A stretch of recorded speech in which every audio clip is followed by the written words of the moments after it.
ህዝቦች ዲሞክራሲያዊ ፓርቲ ነው የምሸጋገረው። ቀደም ሲል ያነሳው ጥያቄ ተመሳሳይ ሀሳብ ነው።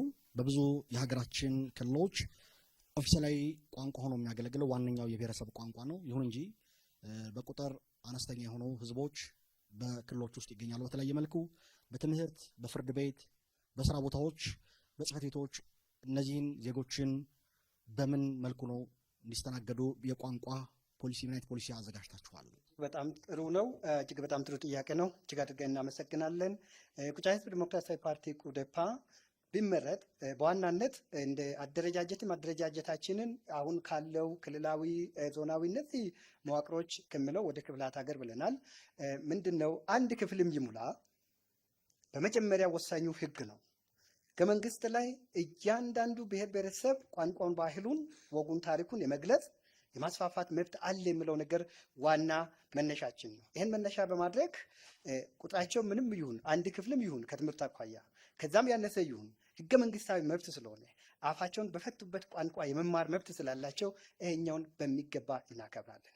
በፍርድ ቤቶች፣ በሌሎች የስራ ቦታዎች አስተርጓሚ ቋንቋቸውን የሚግባቡበት የክልሉን ቋንቋ የማይችሉ ከሆነ ሰፊው ማህበረሰብ የሚግባባበትን የክልሉን ቋንቋ የማይችሉ ከሆነ አስተርጓሚም እንዲመደብላቸው እናደርጋለን። መብታቸው ስለሆነ ህገ መንግስታዊ መብታቸው ስለሆነ ዜጎችም ስለሆኑ፣ ስለዚህ እስከዚህ አስፈላጊውን ነገር እንክብካቤ እናደርጋለን። በትምህርት ስርዓትም ልዩ ትኩረት እንዲሰጥ፣ ተገቢው ድጋፍ እንዲደረግ እናደርጋለን። ቋንቋቸውም እየለማ እያደገ እንዲሄድ እናደርጋለን ማለት ነው። መልካም። እርስዎ የሚወዳደሩበት አካባቢ የቁጫ አካባቢ ነው።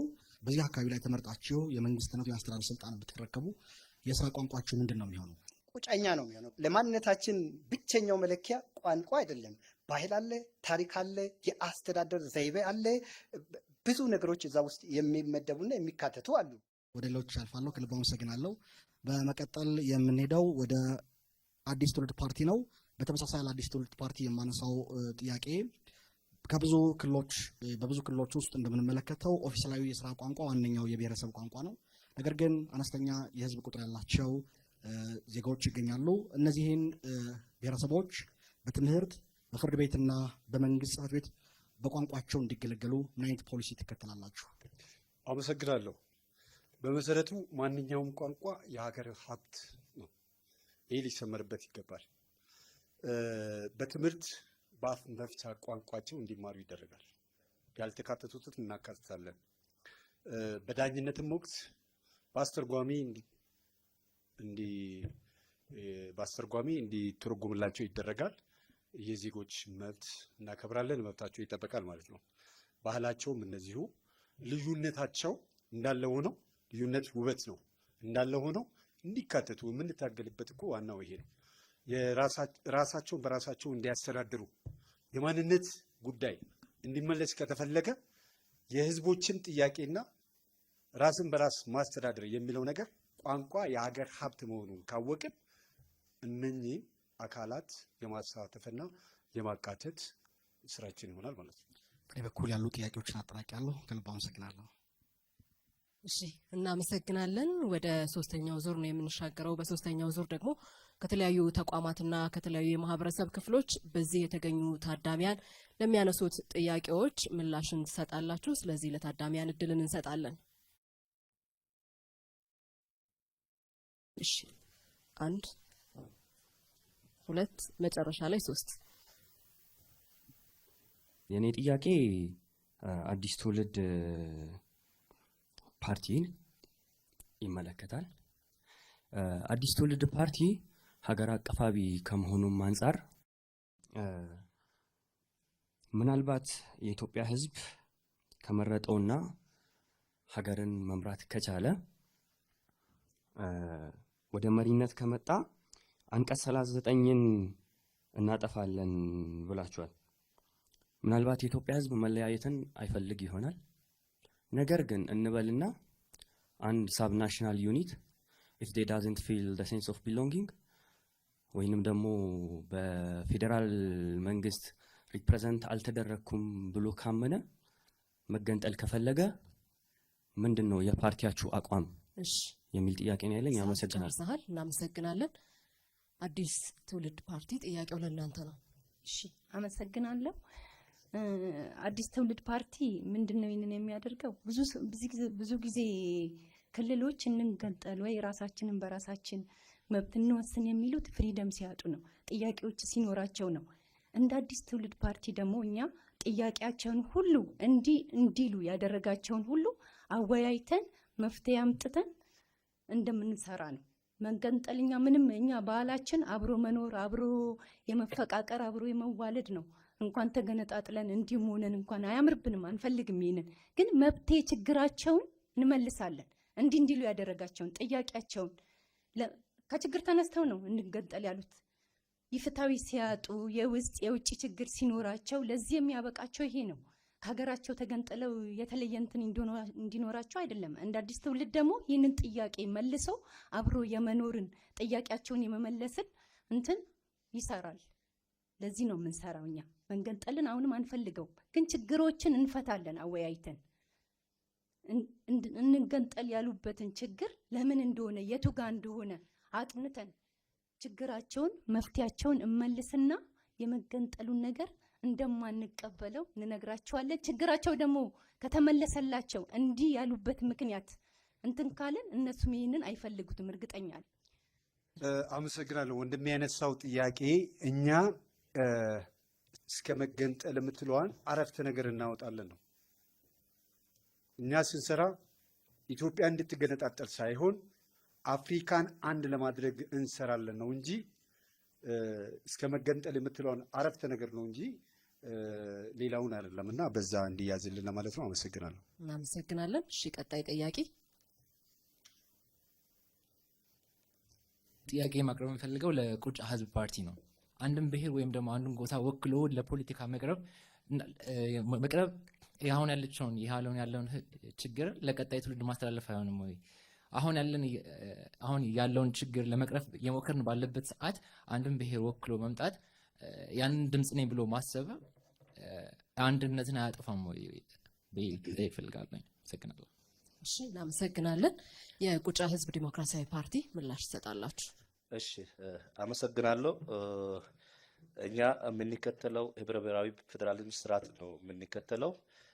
በዛ ሂደት የብሔረሰቦች ማንነት፣ ቋንቋ፣ ባህል፣ ታሪክ እንዲከበር እናደርጋለን። ፓርቲያችን ስያሜው የቁጫ ህዝብ ዲሞክራሲ ፓርቲ ነው። የቁጫ ህዝብ ዲሞክራሲ ፓርቲ ያልነው እዛ ያሉ ሌሎች ብሔር ብሔረሰቦችንም በህዝብ ስለሚያካትት ቁጫ ህዝብ ዲሞክራሲ ፓርቲ ነው። ቁጫ ብሔር ዲሞክራሲ ፓርቲ ወይም ቁጫ ብሔራዊ ንቅናቄ ያላልን። ይሄ ማግለልን እንዳያመጣ ከማሰብ ነው።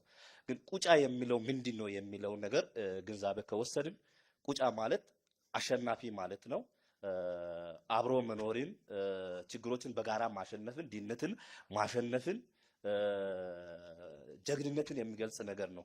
ይሄንን ይዘ ወደ ፖለቲካ መድረክ መምጣታችን ኢትዮጵያን ወይም ሌላውን ተጽዕኖ የሚፈጥር ስላይደለ ጥያቄያችን በዛ እንዲረዱ። ግን እኛ ደግሞ የምንከተለው የአስተዳደር ስርዓት ክፍላት ሀገራት ስለሆነ እዛው ያለውን በጂኦግራፊ፣ በአኗኗር ዘይቤ፣ በታሪክ፣ በባህል፣ በቋንቋ ስለምናካልል ስያሜውን የአስተዳደር ስያሜውን ህዝቦች የወሰኑትን ማድረግ እንችላለን የሚለው ነገር እንዲወሰድ ነው። ሌላው ቅድም የቁጫ ጥያቄ ምንድን ነው ሲባል ነበርና ከግፍቱ የተነሳ አሁን ላይ የነበረው የህዝቡ ስነ ልቦና በክፍላት ሀገራት እኛ ስለምናደራጀው ቁጫ ክፍለ ሀገር የሚለውን ሁሉንም የኢትዮጵያ ክፍላት ሀገራት ነው የኛ አስተዳደር የሚከተለውና ቁጫ ክፍለ ሀገር የሚለውን ነው የቁጫ ህዝብ እየጠበቀ እየሰማን ያለው ህዝብ ቁጫን ክፍላት ሀገራት ማድረግ። አሁን ባለው ህገ መንግስት ደግሞ የራስ አስተዳደር የሚባለው ክልል ነው። በክልል ደረጃ ቁጫ ህዝብ ራሱን በራሱ ለማስተዳደር ነው ስራ ላይ ባለው ህገ መንግስት። የኛን ሀሳብ የሚሸከም መንግስት ሲመረጥና እኛ ስንመረጥ በክፍላት ሀገራት ቁጫ ክፍላት ሀገራት እንደ ሌሎች ኢትዮጵያ ክፍላት ሀገራት እናደርሳለን። እናመሰግናለን። አሁንም ከታዳሚያን የሚነሱ ጥያቄዎችን እንቀበላለን። እሺ፣ 1 2 3 የመጨረሻ። እሺ፣ የምጠይቀው ጥያቄ ለአዲስ ትውልድ ነው። ቅድም አርቲክል 39 ላይ እስከ መገንጠል የሚለውን አረፍተ ነገር እናወጣዋለን ብላችኋል እና ይህ ማለት ኮንስቲቱሽኑን የመቀየር እቅድ አላችሁ ማለት ነው? ይሄ ነው ጥያቄ። አመሰግናለሁ። እሺ፣ እናመሰግናለን። አዲስ ትውልድ ፓርቲ ወደ እናንተ ነው አሁንም የምንመጣው። አንቀጽ 39ን እኛ ያስቀመጥነው የማንቀበለው አረፍተ ነገር እስከ መገንጠል ያለውን እንቀይረዋለን ነው። እንጂ እንቀይረዋለን አይደለም። ይሄ መገንጠል በእኛ በኢትዮጵያውያን አያምርብንም። እኛ አዲስ ትውልድ ፓርቲ ብንመረጥ አይደለም ኢትዮጵያን አፍሪካን አንድ ለማድረግ እንሰራለን ነው እና በዛ ብያዝልን ጥሩ ነው። አመሰግናለሁ። እሺ እናመሰግናለን። አሁንም ሌላ እድል እንሰጣለን። የማቀርበው ጥያቄ ለአዲስ ትውልድ ፓርቲ ነው። እንደገለጻችሁት ኢትኒክ ፌዴራሊዝም ወይም ብሔር ቤዝ ያደረገ ፌዴራሊዝምም አጠቃቅሙ ላይ ነው እንጂ ችግሩ እንቀበለዋለን ወይንም ርዕዮተ ዓለማችን እሱ ነው የሚል ሀሳብ ቀርቦ ነበርና እስካሁን እንደሚታየው ኤትኒክ ቤዝድ የሆኑ ግጭቶችን እናያለን ሀገራችን ውስጥ። እስካሁን ድረስ ምን አይነት ትክክል ያልሆነ አካሄድ ስለነበረ ነው ግጭቶቹ የተፈጠሩት እና እናንተ ደግሞ ምን አይነት አላማ ወይም ደግሞ ራዕይ ይዛችሁን የመጣችሁት ሪል የሆነ መሬት ላይ ወርዶ መስራት የሚችል ምን አይነት ራዕይ ነው ትክክለኛው ኤትኒክ ፌዴራሊዝም ብላችሁ እናንተ የምታስቡት ነው? አመሰግናለሁ። በሀገራችን ያለው ፌዴራሊዝም በትክክል ወደ ተግባር ያለመገባት ነው እንጂ ፌዴራሊዝሙ ያመጣ ችግር የለም የሚለው የመነሻ ሀሳባችን ነው። የኢትዮጵያ ፌዴራሊዝም ከሌሎች ሀገራት ለየት የሚያደርገው በብሔር ብሔረሰቦች የተገነባ በመሆኑ ብለናል። ግጭቶች እንግዲህ በተለያየ ምክንያት ይከሰታሉ በሀገራችን። በወሰን ሊከሰቱ ይችላሉ፣ በድንበር ሊከሰቱ ይችላሉ። እነዚህ ግጭቶች የሰዶ ማሳደድ፣ የጥላቻ ፖለቲካ እንዲቀር በሀገራችን የደም ፖለቲካ ተወግዶ የፍቅር ፖለቲካ እንዲመሰረት ወደፊት የምንሰራቸው ነገሮች ሊሆኑ ይችላሉ። ይህንን የምናደርገው እንግዲህ ወደ ስልጣን ኮርቻ ላይ ስንወጣ ነው። ስለዚህ እኛ የምንከተለው ፌዴራሊዝም የሀገራችን ፌዴራሊዝምን ነው ለማለት ፈልጋለሁ። አመሰግናለሁ። የምጠይቀው ጥያቄ ለአዲስ ትውልድ ፓርቲ ነው። እንደሚታወቀው ያው ክልሎችን ብሔር መሰረት ያደረገ አድርገን እናዋቅራቸዋለን ብላችኋል። ስለዚህ ስንት ብሔር መሰረት ያደረገ ክልል ለመመስረት አስባችኋል? አሁን ካለው የበዛ ከሆነስ የአድሚኒስትሬሽን ኮስት አይጨምርም ወይ? ይህን እንዳይሆንስ ምን ቅድመ ዝግጅት አላችሁ? ብሔር መሰረት ያደረገ የክልል አወቃቀር ናሽናል ሴንቲመንት አይቀንስም ወይ? ለምሳሌ የመገንጠል ጥያቄ አይጠይቅም ወይ? ወይም የመገንጠል ጥያቄ አይመጣም ወይ? ይህን እንዳይመጣስ ቅድመ ዝግጅታችሁ ምንድን ነው? ከመጣስ ምን ምን መስራት ትችላላችሁ? እንግዲህ የአዲስ ትውልድ ፓርቲ ጠያቂዎች አዲስ ትውልዶች በመሆናችሁ እጅግ አድርጌ አመሰግናለሁ። ክልሎችን መሰረት ያደረገ የብሔሮችን መሰረት የክልል አወቃቀር ያንን የምናደርገው በእውቀት ላይ በጥናት ላይ በተመሰረተ ነው። ከአሁኑ ባለው የምንለጥጥበት ሊሆን እንደማይገባ እርግጠኞች ነን። ምናልባት እነዚህን በጥናትና በእውቀት ታይቶ ተጠንቶ ውጤታማ ከሆነ የበለጠ ወደ አንድነት የሚመጡበት የሚጨምቁበት ሂደትም ሊኖር ስለሚችል ሳናጠና እንደዚህና እንደዛ እናደርጋለን ብለን ለመመለስ ይከብደናል። አመሰግናለሁ። መምጣት ትችላለህ ወደዚህ። ጥያቄ የሚሆነው ለኩሽ ፓርቲ ነው። እውነት ለመናገር አሁን ባለንበት ዘመን በኤትኒክ በቋንቋ ወይም ደግሞ በተለያዩ ዘርፎች ተከፋፍለን ችግር ውስጥ በገባንበት ዘመን ምናልባችም ኩሽ የሚለው በሀገራችን ከሚገኙ የቋንቋ ቤተሰቦች አንዱ ነው ብዬ ገምታለሁ። ይሄ በየትኛውም አቅጣጫ የሚገኝ የቋንቋ ቤተሰብ ነው። ይሄ በሆነበት ምናልባችም ሌሎቹ የፋሚሊዎቹ ምን ሊሆኑ ነው? ኦሞዊ ያለ ስሜው እነዛን ወከልነ ልትሉ ትችላላችሁ ወይ? ኩሻዊ ብሎ መምጣቱ ምን አስፈለገ? ለኩሽስ ምን ልታደርጉለት ትችላላችሁ? የተሻለ ነገር ነው። ጥያቄ። አመሰግናለሁ። መቀጠል ይቻላል። እኔም እጅግ በጣም አድርጌ አመሰግናለሁ። ሀገራችን ኢትዮጵያ ላይ የፖለቲካ ምህዳር እንዲሰፋ አካታች አቃፊና አሰባሳቢ የሆኑትን አካሄድ ነው እኛ የምንከተለው። የኩሽ ህዝቦች ብሔራዊ ንቅናቄ ፓርቲ በምንልበት ጊዜ ኦሞቲኮችን ኦር ሰሞቲኮችን ኦር ሌሎች ቋንቋ ተናጋሪዎችን የምናገልል ሳይሆን አብረን ተሳስረን በፍቅር የኢትዮጵያዊነትን ህብረ ብሔራዊነት ለማንጸባረቅ ነው አላማችን። ነገር ግን ህዝቦች ህገ መንግስቱ በፈቀደው መልክ የመደራጀት የመምረጥ ወር የመመረጥ የመደራጀትና የፖለቲካ ምህዳሩን የማስፋት ይህንን ህገ መንግስታዊ የዲሞክራሲያዊ መብት ከመጠቀም አንጻር እንጂ የትኛውንም ብሔር የትኛውንም ወገን የማግለል አላማ እንደሌለን ቅድምም በመግቢያም በማኒፌስቶቻችንም የተረጋገጠ ነው ማለት ነው። ስለዚህ ፓርታችን በአንድነት በመቻቻል በፍቅርና በኢትዮጵያዊ ህብረ ብሔራዊነት እንን ያምናል። በዚህ ይሰራል። ቴንኪዩ አመሰግናለሁ። እሺ የኔ ጥያቄ የሚሆነው ለኢዴፓ ነው። ህብረ ብሔራዊ ፌዴራሊዝምን አሁን ያለውን ማለት ነው ገዢው መንግስት የሚከተለውን ሀገር አቀፋዊ ቋንቋዎችን የክልሎችን አወቃቀር ጨምሮ በኦልሞስት ሁሉም በሚባል ደረጃ ተስማምተዋል እርስዎ እና ፓርቲው አሁን ላይ ባለው ህብረ ብሔራዊ ፌዴራሊዝም ምን ችግሮች አሉ ወይም ደግሞ ማንነትንና ራስን በራስ የማስተዳደር ራስን በራስ ማስተዳደርን በተመለከተ ምን ችግሮች አሉ ብሎ ያምናል? እነርሱንስ ችግሮች ለመቅረፍ የእርስዎ ፓርቲ በሰባተኛው ሀገራዊ ምርጫ ቢመረጥ ምን ያደርጋል? አመሰግናለሁ። አመሰግናለሁ። በጣም የታደልኩ ነኝ። በሴት እህቶቻችን ተሳትፏቸው በጣም ደስ ይለኛል።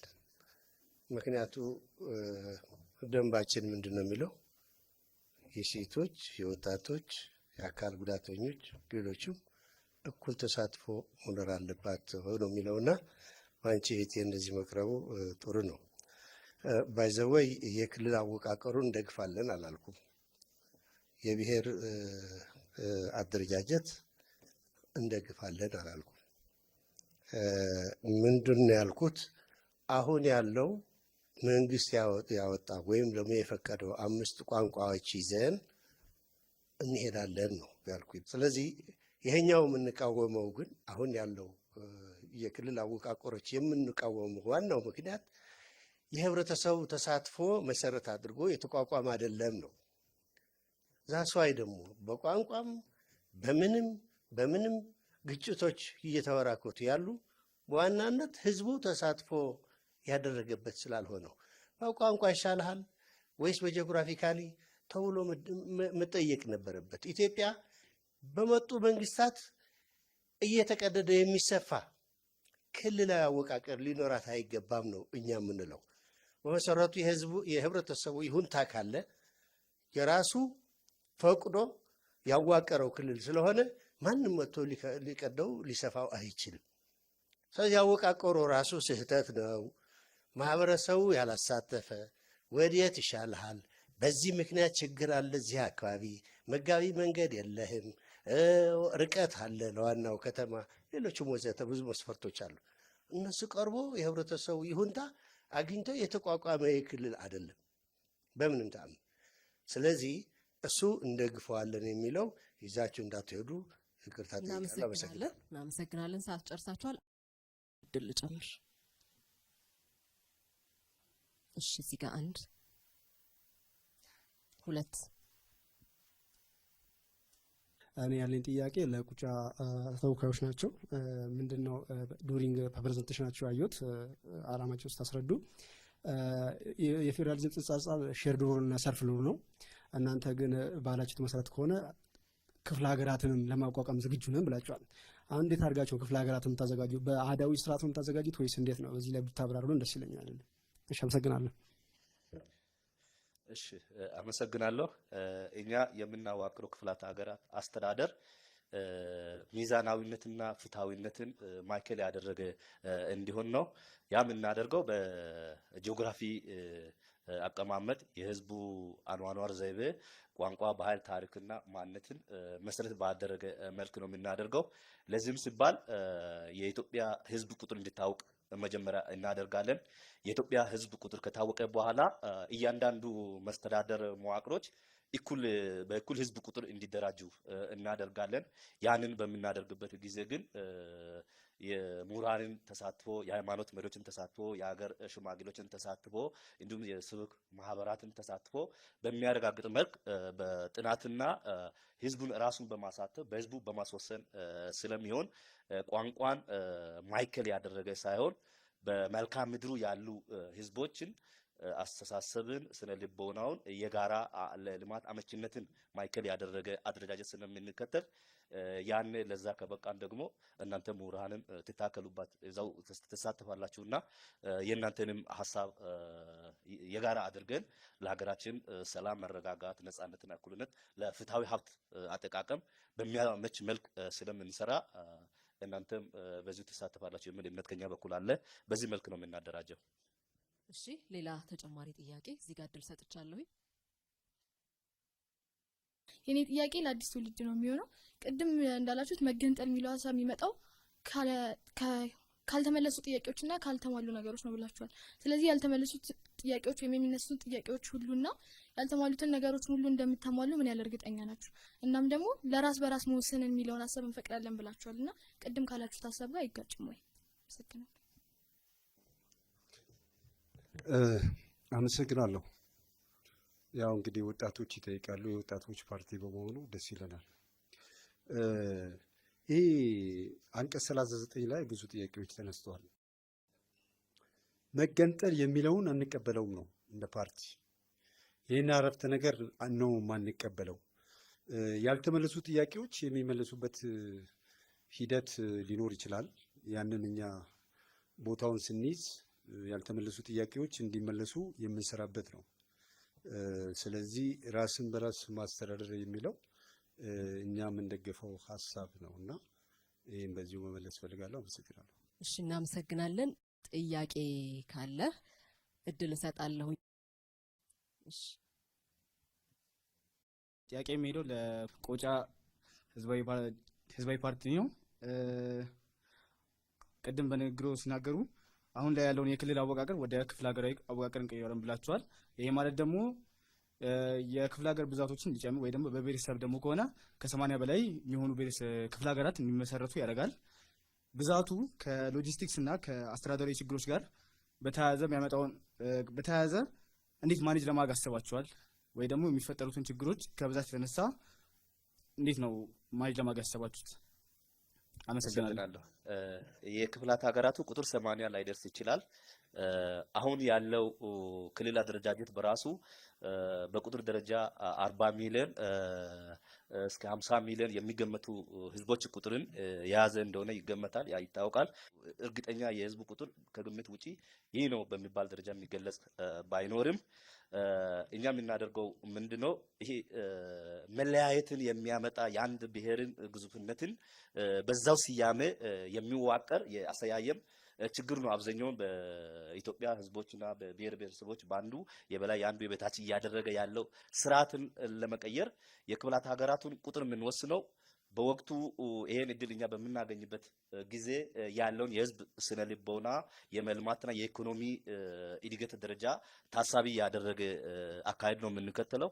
ያን ቅድም እንደጠቀስኩት እናንተው የሀገር ሀብት ናቸው፣ እናንተም ተሳተፉበታላችሁ እዛ ሂደት ላይ የሌሎች ሀገራት ተሞክሮንም እናክልበታለን። ስለዚህ እኛ ራሳችን እናውቃለን በሚል ሳይሆን የኢትዮጵያ ህዝብን በማሳተፍ ይሄን ያው ህገ መንግስቱን መቀየር ይጠይቃል። ይሄ ህገ መንግስት በሚቀየርበት ጊዜ ሁሉም ዜጋ በኩል ይሳተፋል፣ የራሱ አስተዋጽኦ ያደርጋል። ነገር ግን የኢትዮጵያ ህዝብ አካል የሆነ ህዝብ ውክልና እንዳያጣ በየደረጃው ደግሞ እነዚህ ማህበረሰብ አካላት በአስተዳደር አካሉ የሚወክሉበትን መብት እንሰጣለን። በዛው ብሔር ስም ግን የአስተዳደር ማዕከል እየሰየምን አንሄድም። አብሮ ሊያኗኗር ሊያቻችል የጋራ ስነ ልቦና ሊገነባ በሚችል መልክ ስለምናደርግ በዚህ መንገድ ይህንን ሂደት እንደምናስተናግድ ለኢትዮጵያ ህዝብ ለማረጋገጥ እንወዳለን። እናመሰግናለን። እናመሰግናለን። ሶስተኛውን ዙር ጨርሰናል። ቀጣይ የሚኖረው አራተኛው ዙር የፖለቲካ ፓርቲዎች እርስ በርስ ጥያቄ የምትጠያየቁበት ጊዜ ነው የሚሆነው። አንድ የፖለቲካ ፓርቲ ሁለት ጥያቄዎችን ለተለያዩ ሁለት የፖለቲካ ፓርቲዎች አሊያም ሁለት ጥያቄዎችን ለአንድ የፖለቲካ ፓርቲ መጠየቅ ይችላል። በቅደም ተከተላችሁ መሰረት ከኩሽ ህዝቦች ብሔራዊ ንቅናቄ ፓርቲ ነው የምንጀምረው። አመሰግናለሁ። ለቁጫ ህዝቦች ብሔራዊ ዲሞክራሲያዊ ፓርቲ ለመጠየቅ የምፈልገው ጥያቄ ፓርታችሁ በወክላችሁ በመጣችሁ ማህበረሰብ ላይ ያለው ችግሮች የማንነት ችግር የነገራችሁትን ምርጫውን ካሸነፋችሁ እንዴት ለማስተካከል አቀዳችሁ? ሁለተኛ ለአዲስ ትውልድ ፓርቲ ነው እና የምጠይቀው 7ኛ ሀገራዊ ምርጫን ተወዳደራችሁ ካሸነፋችሁ ሀገራችንን ኢትዮጵያ አሁን ከሚታዩ ከተለያየ ችግሮች የተሻለ ስትራቴጂ እንዴት ለማራመድ አቅዳችኋል? ቴንክ ዩ። እሺ መቀጠል ይቻላል። እሺ አመሰግናለሁ። ያው በእርግጥ ቅድም ተጠቅሷል። የቁጫ ህዝብ የራሱ ጥያቄ ያለው የራሱ ታሪክ፣ ማንነት፣ ባህልና ቋንቋ እንዲሁም በራሱ የማስተዳደር መብት ጥያቄ ያቀረበ ማህበረሰብና ህዝብ ነው። የዚህ ህዝብ ጥያቄ እንዴት ባለ መልክ ለመመለስ ከተመረጣችሁ ትሰራላችሁ ለሚለው ጥያቄ እኛ አንደኛ ብቻችን መንግስት የመሆን እድል የለንም። ከተመረጠው መንግስት ጋር የኢትዮጵያ ህገ መንግስትንና የህገ መንግስቱ መሪውን መነሻ ባደረገ መልክ በሰላማዊ ውይይት፣ ድርድርና ምክክር የህዝባችን ጥያቄ እንዲመለስ እንሰራለን። ለዛውም እየሰራን እንገኛለን። በዚህ መልክ ነው የቁጫ ህዝብ ጥያቄ እንዲመለስ የምናደርገው። እሺ አዲስ ትውልድ አመሰግናለሁ። 7ኛውን አገራዊ ምርጫ ካሸነፋችሁ የተለያዩ ችግሮች እንዴት ትፈታላችሁ የሚለው ችግሮች የሚፈቱት በሀሳብ በመነጋገር በመወያየት ከዛ በዘለለ የችግሮቹ ጥልቀትና ስፋት በጥናትና በእውቀት ከተረጋገጠ በኋላ ለነዛ ጥያቄዎች ምላሽ የሚሰጡበት ሂደትና ሁኔታ ይፈጠራል። ስለዚህ ችግሮችን የምንፈታው በመነጋገርና በመወያየት ነው። ከዛ በዘለለ ደግሞ ማህበረሰቡ አነጋግረን ከዛ በበለጠ በውይይት በጥናት እነዛ ችግሮች ምንጫቸው ከታወቀ በኋላ ለነዛ ምላሽ የሚሰጠው በእውቀትና በጥናት ላይ በተመሰረተ ነው ለማለት ፈልጋለሁ። አመሰግናለሁ። እሺ ቀጣይ ጠያቂ የኢትዮጵያ ዲሞክራቲክ ህብረት ፓርቲ ይሆናል። እሺ አመሰግናለሁ። ጥያቄ ለቁጫ ነው እንግዲህ የማቀርበው። እኔ ስገልጽ አናሳ ድምፅ ያላቸው በቀጥታ ያለ ምርጫ ወደ ምክር ቤቶች ይገባሉ ብዬ ነበር እና ሲገልጹ ረዳት ፕሮፌሰሩ የተከበሩ የምክር ቤት አባልም ናቸው። አናሳ ድምፅ ማለት ልኬት የለውም፣ ምንድን ነው ልኬቱ ሲሉ ሰብቻቸዋለሁ። በህገ መንግስታችን ደግሞ አንድ የተወካዮች ምክር ቤት ተመራጭ የ100,000 ድምፅ ማግኘት አለበት ነው የሚለው። እንግዲህ እሱ ነው በአሁኑ ጊዜ ያለው ቁጥር ወይስ ሌላ ጉዳይ ነው? ቀደም ሲል እንደተገለጸው የህዝብ ቆጠራ ስላልተደረገ በኢንተርናሽናል ኮሚኒቲ የመጣ አንድ እንትን አለ፣ ጽንሰ ሀሳብ አለ። ኦልሞስት ወደ 130 ሚሊዮን ይሆናል የኢትዮጵያ ህዝብ የሚለው እሱ የሀገራችን ጥናትም ስላልሆነ በዛው አልሄድበትም። ዞሮ እስካሁን ድረስ ግን እየሄድንበት ያለን አንድ ተመራጭ በ100,000 የሚል ነው ያዝነውና ልኬቱ ይህ አይደለም ወይ? እርስዎ ሲመረጡ 100,000 ህዝብ እኮ መርጦት ነው ወደ ተወካዮች ምክር ቤት የመጡ። ልኬት አይደለም ይሄ ወይስ የትኛው ነው ልኬት የጠፋበት ለማለት ነው። አመሰግናለሁ። እጅግ አድርገን እናመሰግናለን። እኔ በዋናነት አናሳ የሚለው ምርጫ ክልል በራሱ ብቻውን በቂ አይደለም። አናሳ የሚለውን ነገር ለመቀደም ማለት ነው። በኢትዮጵያ ውስጥ 100,000 የሚለው 100,000 በራሱ ብዙ ሊሆን ይችላል እንደ ቁጥር። ለምሳሌ ወደ ደቡብ ኢትዮጵያ ክልል በምንሄድበት ጊዜ 5 ማህበረሰቦች ወይም ሰዎች ኖረው አንድ ቋንቋ የሚኖሩ ከነሱ ውስጥም አንድ ሰው ብቻ ቋንቋውን የሚናገር አለ። ለምሳሌ ብራይሌ። እንደዚህ አይነቶችን ምንድን ነው መነሻችን የሚለው ነገር በውል የተቀመጠ ነገር ስለሌለ አንደኛ በትክክል አናሳ የሚለውም በተገቢው መለኪያ ኖሮት የሚታወቅበት ስርዓት እንዲኖር እንፈልጋለን። ከዚህ አኳያ ነው 100,000 አንድ ምርጫ ክልል ነው እያለ ይቀጥላል። ድምፅንም ሲሰጥ እንደዛ ነው። እንደዛ የሚለው አሰራር ውክልናዎችን ራሱ ይቀንሳል፣ ያስቀራል። ስለዚህ የበለጠ ጠለቅ ብሎ ገብቶ በህገ መንግስቱ መሰረት ዜጎች እንዲካተቱ የሚያደርግ ነገርን ለማስቻል ያለን አቋምና አመለካከት ነው እና በዚህ መልኩ ነው የምናየው። እናመሰግናለን። እሺ የቁጫ ህዝብ ዲሞክራሲያዊ ፓርቲ ቀጣይ ጥያቄዎችን የማቅረብ ተራም የእናንተ ነው። መቀጠል ይቻላል። እሺ እጅግ አድርጌ አመሰግናለሁ። የኔ ጥያቄ ለኢዴሃይ ነው። በዋናነት ጥያቄያችን ምንድን ነው? እንደ ሀገራችን በአሁኑ ጊዜ ብሔራዊ ቋንቋ የላትም። ያላት ግን የስራ ቋንቋ ነው። በህገ መንግስቱ የተጻፈው አማርኛ የስራ ቋንቋ ነው። ህገ መንግስቱ እስከሚሻሻል ድረስ የስራ ቋንቋዎችም በይፋ በሀገር ደረጃ አልተካተቱም። የህገ መንግስቱን መሻሻል ይጠብቃሉ። ሌሎች ሰፊ ቁጥር ያላቸው ቋንቋዎች ይኖራሉ ኢትዮጵያ ውስጥ ብለን እናስባለን እና ምናልባት የስራ ቋንቋና ብሔራዊ ቋንቋ አንድ ላይ ምናልባት የተነሳበት ሁኔታ ስላለ የስራ ቋንቋ ላይ ማለት ነው ወይስ ብሔራዊ ቋንቋ የሚለው እንደ ሀገር በህገ መንግስታችን አልተቀመጠም እና ይዘቱም ውቅሩም የብሔራዊ ቋንቋ ልዩነት ስላለው ከዚህ አኳያ ይህን እንዴት አዩት የሚለውን ነገር ለመጠየቅ ነው። አመሰግናለሁ። አመሰግናለሁ። እንግዲህ በመንግስት ይፋዊ መግለጫ የተሰጠበት ነው። 5 የስራ ቋንቋ የምንበላቸው የስራ ቋንቋ ከሆኑ ብሔራዊ ቋንቋ ናቸው። 5 ቋንቋዎች እድል ተሰጥቷቸው እንግዲህ መንግስት ራሱ ያወጣው መስፈርት ይኖራል። እዛ ውስጥ አልገባንም። ግን አማርኛ፣ ኦሮምኛ፣ ትግርኛ፣ አፋርኛ፣ ሶማሊኛ እነዚህ የኢትዮጵያ ብሔራዊ ቋንቋ ናቸው ተብሎ ተገልጸዋል። መንግስት ያለንን ነው የምንቀበለው። አፈጻጸሙ የስራ ነው ወይስ ሌላ እንግዲህ ወደፊት የምናየው ይሆናል። ይህንን መሰረት አድርጌ ነው እኔ 5ቱ ቋንቋዎች ይዘን እንሄዳለን ያልኩት እና ይሄ ይመስላል እኔ አገላለጽ። አመሰግናለሁ። የመጨረሻው ጥያቄ አዲስ ትውልድ ፓርቲ ነው። አንደኛ ጥያቄ የማቀርበው ለኩሽ ፓርቲ ነው። የማንነት ጥያቄ ሲባል ምን ማለት ነው? ፓርቲያችሁ እንዴት ይገልጸዋል? ማብራሪያ ቢሰጡ። ሁለተኛው ጥያቄ ለቁጫ ህዝቦች ነው የማቀርበው። ከዓለም 40% የሚሆን ሀገር የሚተዳደረው በፌዴራሊዝም ነው ብላቸዋል። ለምሳሌ የእነማን ሀገሮች ናቸው በፌዴራሊዝም የሚተዳደሩት? እነዚህን ቢዘረዝሩልን ለማለት ነው። አመሰግናለሁ። አመሰግናለሁ። የማንነት ጥያቄ ሲባል የሰው ልጅ የራሱ ሰብአዊነት ወይም በተወለደው ማህበረሰብ ባደገበት ቀዬ ሰላማዊ ኑሮ የሚኖርበት ሰርቶ የሚለወጥበት እንደገና ደግሞ ቋንቋም ተከብሮለት ህጋዊ ሰውነቱ ተረጋግጦ ሀገራችን ኢትዮጵያ ላይ በሰላም እንደገና ሰርቶ እንዲለወጥ ከቦታ ቦታ በሰላም እንዲንቀሳቀስ በኢትዮጵያዊነት እንዳይሸማቀቅና በራስ መተማመን ስሜት ተሰምቶት ሀገር ወዳጅ ዜጋ እንዲሆን ፓርቲያችን በሰው ልጅ ማንነት ላይ ይህንን በትኩረት ይሰራል ማለት ነው። አመሰግናለሁ። እሺ፣ የቁጫ ህዝብ ዲሞክራሲያዊ ፓርቲ ከዓለም 40 የሚሆኑቱ በፌደራል ስርዓት ይተዳደራሉ ካልናቸው እንግዲህ ሁሉንም እዚህ ዘርዝረን ባንጨርስ በዋናነት አሜሪካን መውሰድ እንችላለን፣ ህንድን መውሰድ እንችላለን፣ ጀርመንን መውሰድ እንችላለን።